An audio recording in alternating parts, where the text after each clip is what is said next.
Hi, it's Alina Kaponiak here today, and I would like to discuss an interesting subject that is, to me, one of the most profound things that has happened in my life recently, and that is the search for UFOs in the sky.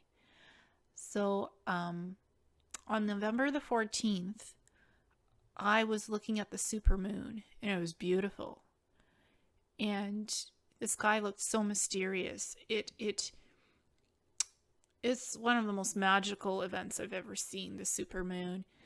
And it was cloudy that day, so I didn't really see any UFOs. But a few weeks prior to the supermoon, which was November 14th, a few weeks prior to that, I had a profound experience where I went outside to take a few photos of the night sky. My intuition said to me, Elena, when you go for your nightly walk, take a camera with you this time. There's going to be something special waiting for you. So I just followed my intuition and what my higher self suggested, and I took my digital camera, my Nikon D71,000, and I went outside, and there they were. I think they're UFOs. They might also be government craft, secret craft. Basically, it's three lights flying in a pattern in the sky, and it's very high up in the sky. It's not too close to me, but I could see them blinking in and out. It was these bluish white lights, just three triangular lights flashing in and out from the sky. Sometimes it's cloudy and overcast where I am in Surrey, BC, Canada, and sometimes the sky is so clear above the tree line. I live in a forested area, so I can see what's up in the sky. And these chevron triangular shaped craft were just zipping in and out from the sky above me when I was looking up in the sky at night. And this was about 11-12 p.m. at night. So I grabbed my camera and I tried taking pictures, and it was really hard because these things are really high up in the sky. And when I took a few pictures, I was actually surprised to see a triangular shape.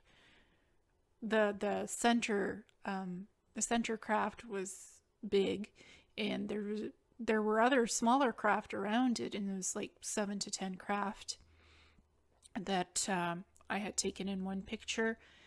And the picture was really interesting because it was above the power lines that were near the tree line. So you can see a focal point where the craft is near the power lines. So you can see how far up in the sky it really is. Now, in another presentation on YouTube, I had talked about possibly it being secret government craft called the TR-3B, or it could be drones. And these are basically triangular craft that could have a crew on it, or it could be remote controlled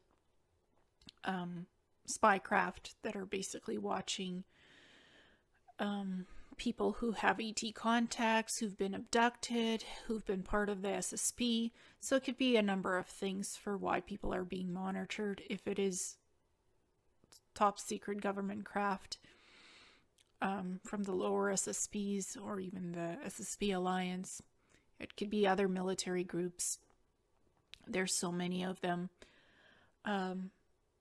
So basically what happened the first time I took the pictures is that I could basically only see one triangular craft in the whole image because it was black. It was pitch as dark at night.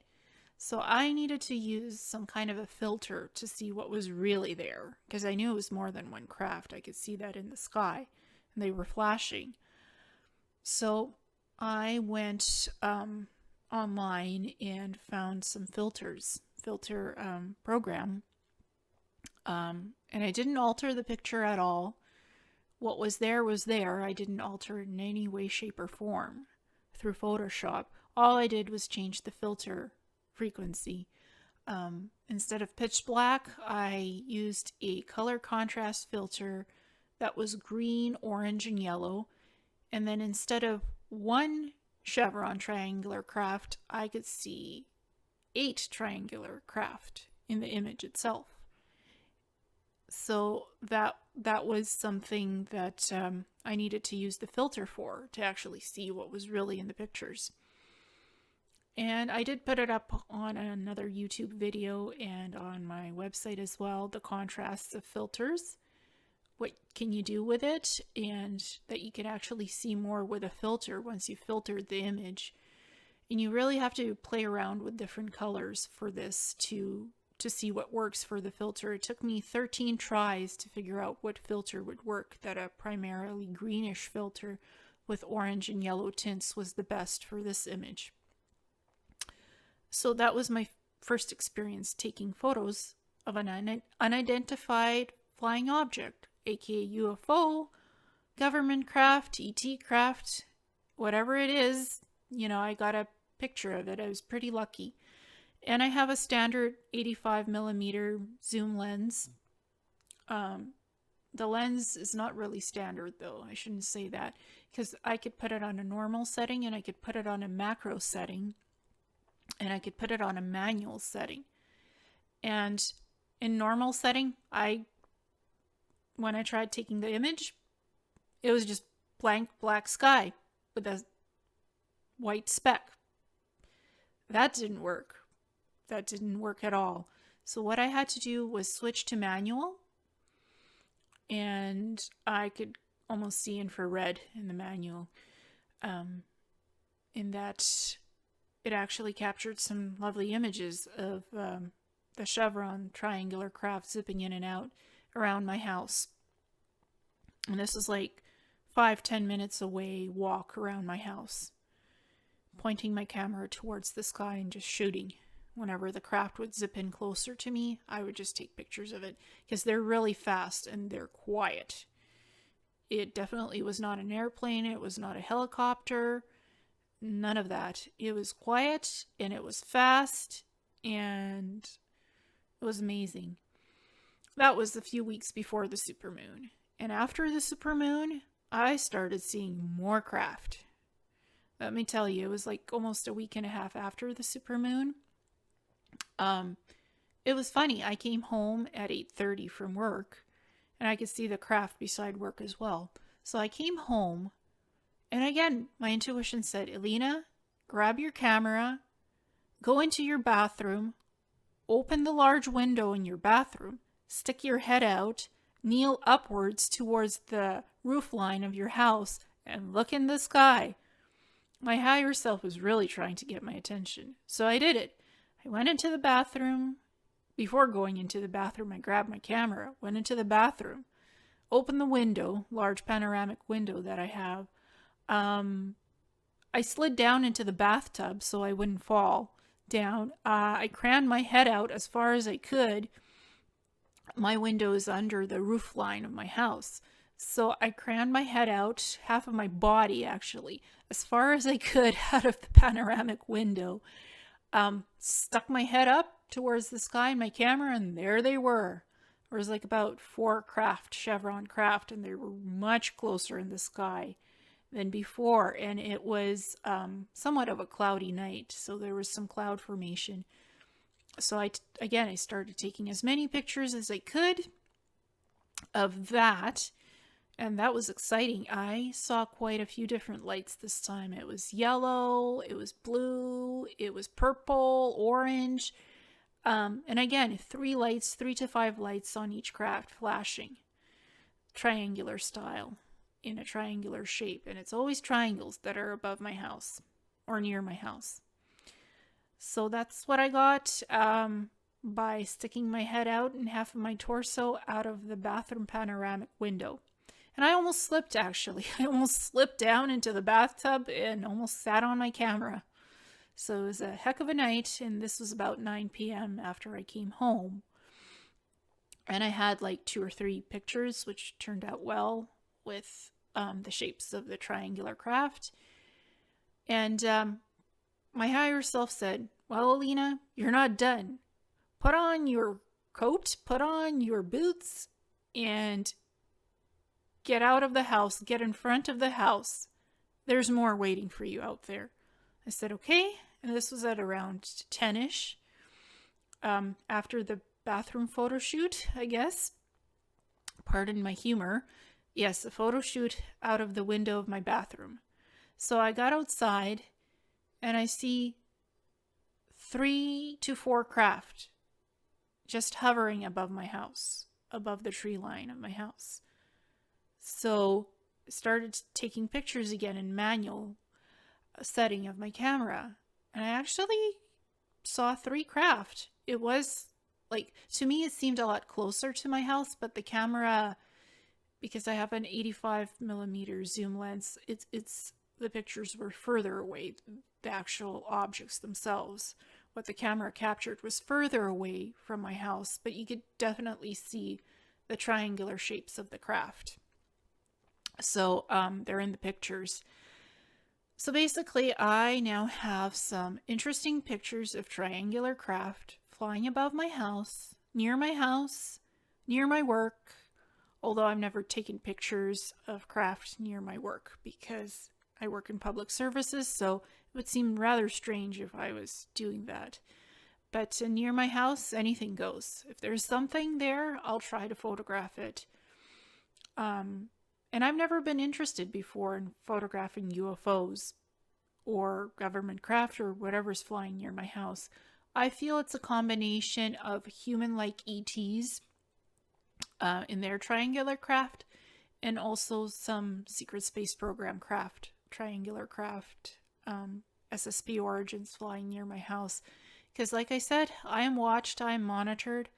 I was in a quantum time leap, time traveling program with the interplanetary corporate conglomerate on a lot of the Mars bases. I was there for 60 years. That's how much time of my life was spent there. And I'm only almost 32, so it's incongruent. But hey, time travel works in mysterious ways. Anything is possible. I was in multiple timelines, and I also had a connection with my current lifetime timeline. So, and I had been in 3 different departments. I was in a linguistic department. I was a translator. I worked in aeronautics, and I worked in programming department, information programming, and coding of information and decoding. As well, I got to see the different cybernetics labs on the Mars bases, where basically it's not a pretty sight. These labs have unwilling humans on the bases, and those unwilling humans who've been kidnapped from Earth and other planets that are human-occupied planets, and they've been taken to Mars in the ICC cybernetic labs. And basically what I saw was human souls transferred into cybernetic cyborg bodies that are part human, part cybernetic parts. And the German breakaway civilizations basically refined the soul transfer process. The souls were held in these energetic tanks of electrical current. That's how the souls were stored while they were waiting to be transferred into the new cybernetic / human bodies. And they used body parts from unwilling humans to mesh it with the cybernetic technology to make the cyborgs. And then the human consciousness is transferred into those cybernetic bodies from the electrical fields that the soul hosts are stored in. And body parts are recycled. They're frozen in regeneration tanks for DNA purposes, for tissue samples, for body parts, and only the best parts are used for this cybernetic splicing of human body parts with cybernetic technology.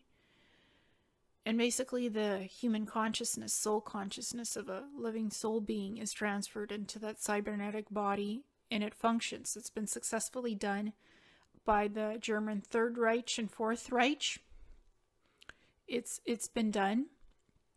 And it was done like 30, 40 years ago, and it's been continually perfected, these techniques on the Mars bases, the Mars labs of the interplanetary corporate conglomerate. It's horrible, it's disgusting, and it's despicable. But I was a witness to this. I was a sort of like a technician type, and sometimes just monitoring how the process works. I'm not proud of it, but that's what happened to me. That's one of my memories. And I'll be doing a presentation on this. So I've kind of veered off topic here, but it's all connected since I started talking about the SSP groups and the ICC monitoring me. It's all connected. And it's a presentation I'm working on the cybernetic Mars labs. So I've been being monitored more often by the ICC. I suspect that's why the craft are there hovering above my house. But anyways, getting back to the topic at hand. And again, I had to use filters to see more clearly the shapes of the craft. Near my house, the front entrance of my house, and from my bathroom panoramic view from my window of what was in the night sky. And that was a week and a half after the supermoon. And I'd also taken some photos of the supermoon because it was just beautiful, super large and mysterious. I'm going to put that together in this audio video presentation of the craft. And I just wanted to talk a little about how do you verify any of this stuff? UFO claims, seeing UFOs, these claims. What forensic proof do you need that you're seeing UFOs, that you're in contact with different ET species, or that you're having experiences of being abducted, being in an SSP program, still having SSP contact? How do you prove any of that? You really can't. You can't veto it. You can't prove that you were in an SSP program. There's no forensic evidence. And having somebody, an insider or a whistleblower, saying that they can verify you, I have an open mind, but I trust myself, my intuition, and talking to multiple sources. I won't just believe one person who says yay or nay, whether I was or wasn't in an SSP program. That happened to me before, and my higher self just said, no, that doesn't, this person says you're a fake and you never were in a program. To me, that didn't feel right. The energy felt all wrong through the email exchanges, so I could not trust that person or believe them, even though they're an expert on the SSP and an insider. So I had another meeting with another insider who claims to work for alien contact group. So it's quite interesting. He calls himself Peter the Insider. And, for me, that was an interesting experience. And I have a recorded log file of that information of the ACIO agent, ACIO. And that's becoming quite popular. A few people that I know have had a chat with Peter the Insider about their records, MILAB records, Monarch records, SSP records. I spent 3 hours with Peter talking about that. Now, I didn't record it, but I wrote it all down. And I have a record of it, my own record of it, 3 pages worth. And I shared with Peter my information about the Mars bases, SSP, various SSP Alliance bases, 1 or 2, also a lot of the ICC bases and the Dark Fleet bases that are on Mars and the Moon. There's labs as well. So, it's when you start to connect the dots, it starts to connect. And I've spoken to other people who've had similar experiences to me of being on the ICC bases and seeing the cybernetic labs and what goes on there. It's despicable and awful, but it happens. People are abducted, they're taken, and they're used in the SSP programs. Most of them are unwilling. Sometimes, they sign up when they're young. They do a 20 and back. Sometimes it's a 60 and back in a quantum leap, space travel, time leap program. There's all kinds of different contracts. It all just ties together. And going back to, how can you prove that you've seen something? And how can you tie it in with your story of what you're saying, actually? What you're talking about in these YouTube interviews, that you've seen UFOs, that you've had ET contact experiences, that you have photos, you have your stories. How do you prove any of that? That you were a member of this group or that group? That you're affiliated with this group or that group? You can't. There's no forensic evidence. There's no physical evidence of it. There just is not. It's all he said, she said, they said. We are all sharing our experiences, our memories, our stories.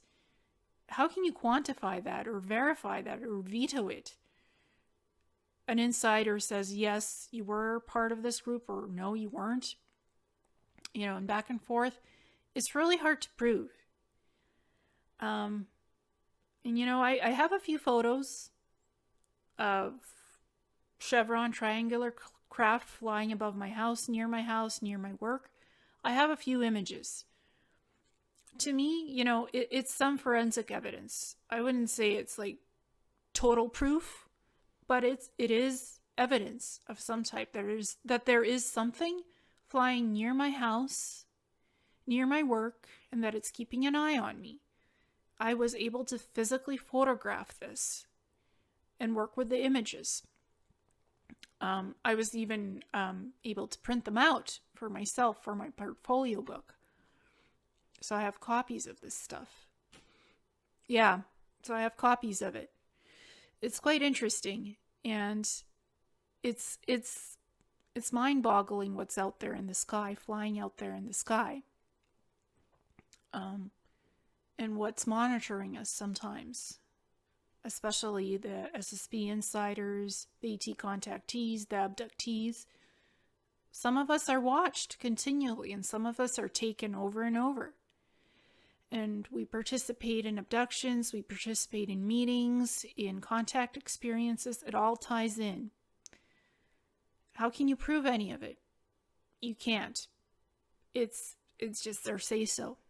But sometimes there's forensic evidence like images. And to me, how I quantify images is that if it's a blob of a red light, or if it's a streak in the sky, to me that's not enough. It should have some kind of a coherent shape of a craft. To say it's a UFO, or if it's a government craft, I need more than just a blob of green energy, a picture of a speck of energy that was taken as a photo. To me, it has to be coherent and precise. It has to be an image of at least something that's visible. It might be not a perfect triangle. It might have zigzags and curves and whorves and whatever. But I can clearly see that it's a triangle. A triangular craft of some sort in the sky. And no, it's not a star. It wasn't stationary in the sky. It was zipping in and out as I took photos. And after I even stopped taking photos, it was zipping in and out. So it was not a star. It definitely was not a star, as far as I can tell.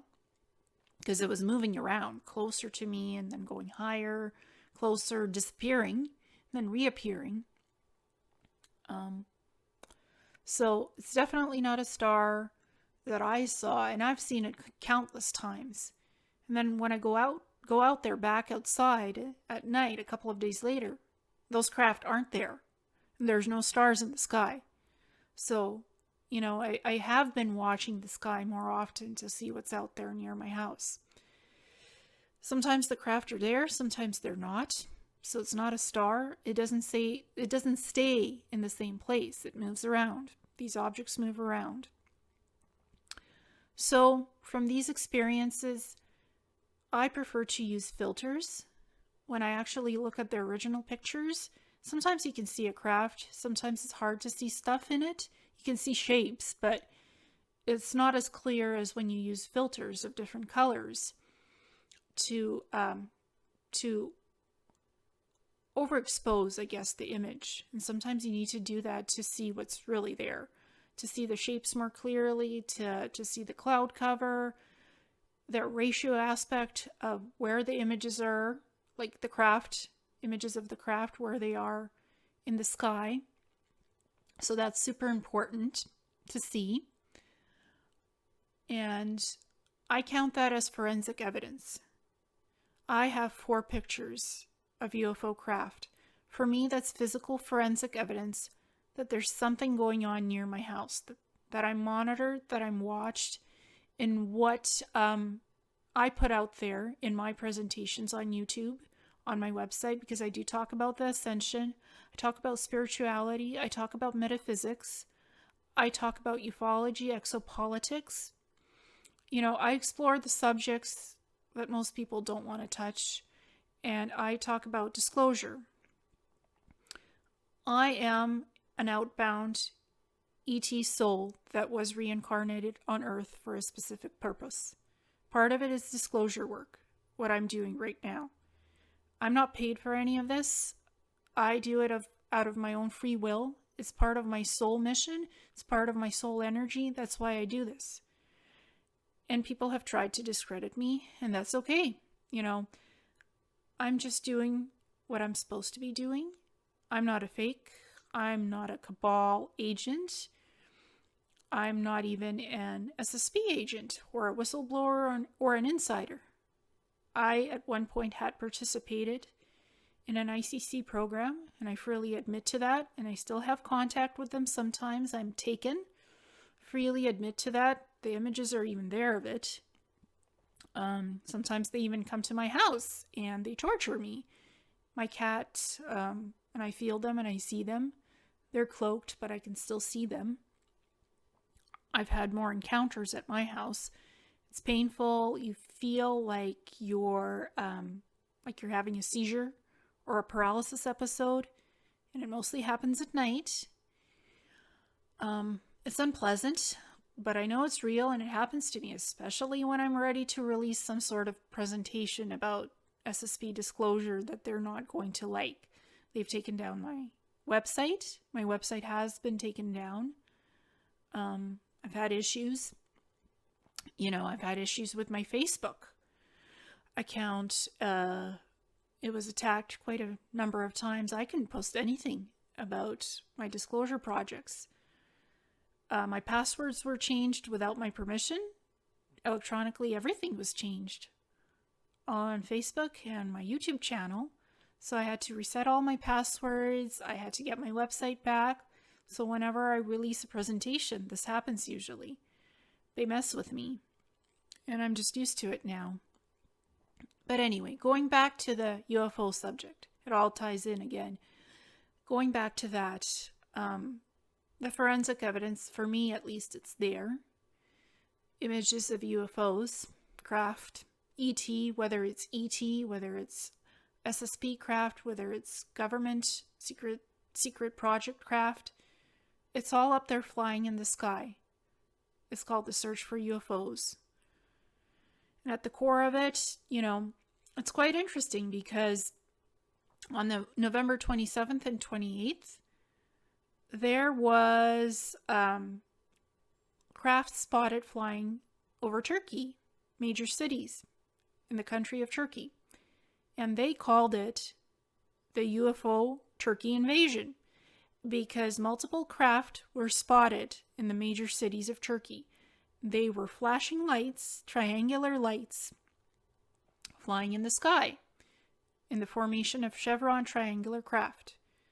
And that's interesting. Perhaps it's ETs finally showing themselves to us. Perhaps it's SSP craft showing themselves to us, decloaking the TR-3B or whatever other, secret craft that the government doesn't want to disclose to us, but certain groups of the SSP might want to disclose it to us and decloak for partial disclosure. So, it was a huge social media frenzy on Twitter. People were posting pictures of these craft on Twitter. And you can clearly see triangular formations of yellow lights, 5 to 3 lights of craft flying in the sky. So that was a huge buzz on social media. First it was on Twitter, then it was on YouTube, and Twitter actually censored the pictures that people took in video of these craft. There was also an explosion while the craft was flying above Ankara, I believe. Somebody shot a video of hearing the explosion. So something obviously big went down in Turkey. And a few weeks before that, I had photographed the triangles flying above my house. Interesting, eh? There's more sightings going on. And also, on November 28th, I was watching a Bashar video from a September 2015 session, and where the Yael came in and said that there would be more sightings of their craft in the fall of 2016 and onward, that there would be a big UFO sighting event. So I'm thinking, could this be the Turkey event? Because it was on the same day that I was watching that video. Synchronicity? Coincidence? I don't think so. It was a couple of hours apart of watching the Turkey invasion UFO videos and reading about it and looking at the images, and, a couple of hours before that, watching the Bashar session. And the Yael mentioned that there would be another major sighting, like the Phoenix Lights from 1997, that supposedly the Yael had craft decloaking during that time, and that there would be another sighting of craft possibly belonging to the Yael, which are human-like ETs that look like us and are close relations DNA-wise to us. So, watching those things on the same night and reading about it, I'm like, I don't think that's a coincidence. We're seeing more UFO sightings.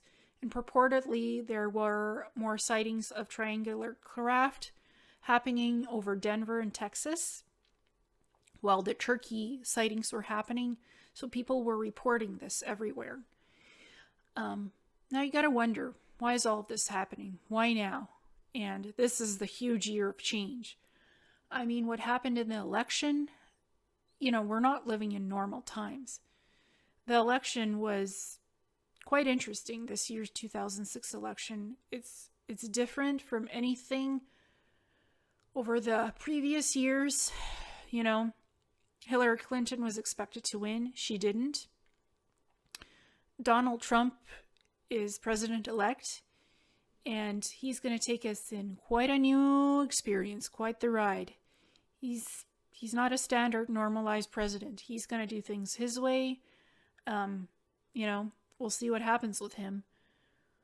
And everybody's talking about full disclosure happening soon, or partial disclosure. Something is going to happen, obviously. It's already happening on this planet. It's not status quo, is business as normal going on around here. It's not normal.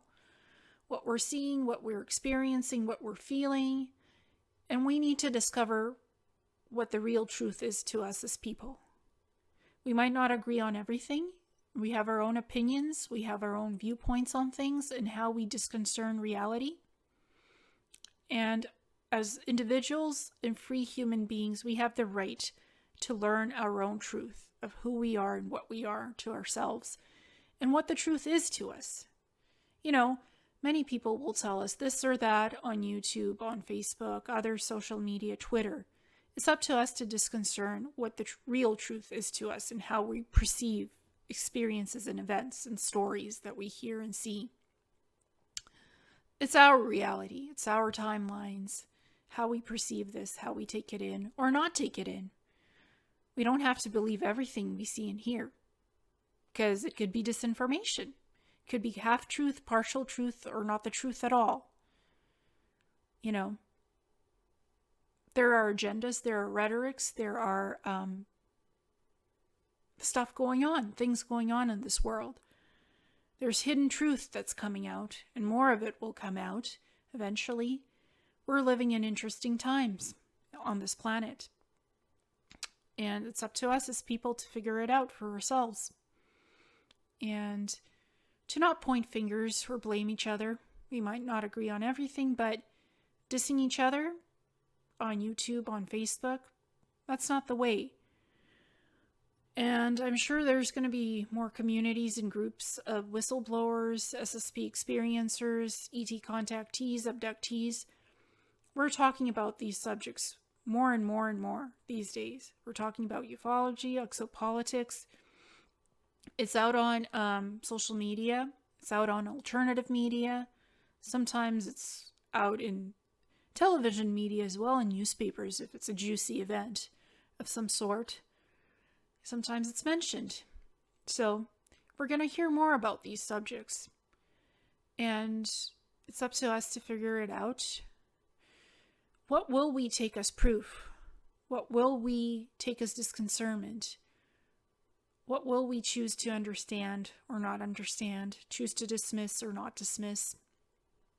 And I've looked at many UFO images on the internet, and it's the rare image that actually strikes a chord with me, that looks like an actual UFO to me.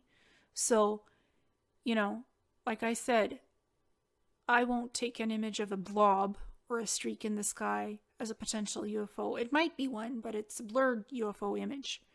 The quality of these images are also something to consider of UFO images or video. What's valid? Is it valid? It should be examined. I believe it should be examined, whether something was modified in Photoshop or not, how far it was modified. Is it an original, fresh image of the original image? How far was it tinkered with or not? Sometimes there are staged video of drones that people fly out and say they're UFOs. Staged video and images taken of, couple of $1,000s worth of drone tech flying high in the sky, and people say that's a UFO. Well, no, that's your drone that you were flying in the sky and you shot images of or took video of and passed it off as a UFO. We do have technology that looks like UFOs. So, could be drones as well. I'm not discounting that. But UFO images and videos should be examined for how real it is, whether it's real or fake or staged. They should fully be examined and verified by professionals. I work with Photoshop, and I can tell whether it's a fake or not. I've done some professional, interesting. Stumbled on that one. I've done some professional images. I'm a photographer, self-taught, trained photographer. I'm pretty good. I've done photography of various subjects: humans, landscapes, people, animals, water. You name it, I've shot it. And, I've never considered myself interested in even taking pictures of stuff in the sky. That was not my idea of a fun time. But I decided to, my intuition said it's time. Look up, see what's out there. You experience this stuff. You are an abductee. You are an ET contactee. You are an experiencer. You were in a SSP program. You've seen it all. You've done it all. But you've never taken pictures of any of this stuff. And people have been asking me for physical proof. My images of these flying craft, of these ETs, they're often existing on different dimensions. So, if I'm in a different dimension up in space, I can't take pictures of any of this stuff. I can only try to take a picture of what's in this 3D, 4D world. And my pictures aren't the best. It's just me using a Nikon camera and a Nikon lens. The zoom lens is even not the best optical lens out there. It's, like I said, 85 millimeter. It's the best I have, and I'm working with the best that I have to use. What's at hand? I just grab my camera and go out to shoot. I don't look at the focal point. I don't look at the ISO. I don't look at the white space on my camera. I just grab it and I go. Whatever I capture on film. I have a tripod, but I don't use it. I don't stage my UFO pictures. I don't do that. I just work with whatever I have at hand. And that's images of triangular craft, chevron type craft flying over my house. That is the only thing I've seen flying over my house. triangular craft. It's always the same thing. Always the same. Hey, I'm lucky I even got that on camera. I wasn't expecting to get it, but I got it.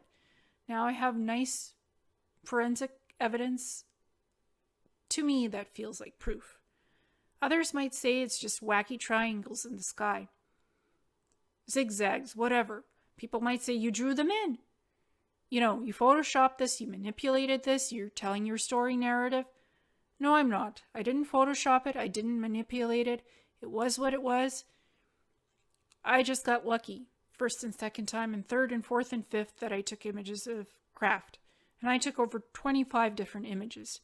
And I almost fell down in my bathtub, slipped on my legs and fell down, and broke my camera. That almost happened to me. But fortunately, I held on to the ledge of the window, and my ass did not slip on the slippery tub. I held it together, and I took some photos. Luckily, some of them were in zoom.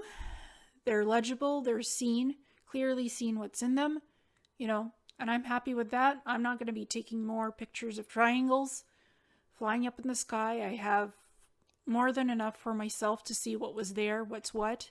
For myself, that's enough for me. I'm happy with it, and I'm sharing it in this presentation. I'm open-minded. I'm not going to judge anybody. I've had other people send me photos of their flying craft images, and they were interesting, and it also inspired me to look up into the sky and see what's there. And I'm happy with it, and it's part of my life. It's part of my normal life. It's part of my weird life. It's part of all of it. It's my life experiences that I'm still having, and sometimes it's good, sometimes it's not so good. The good and the bad and everything in between. But that's my life, and I'm living it. And these are exciting times we're in. So thank you so much. Namaste.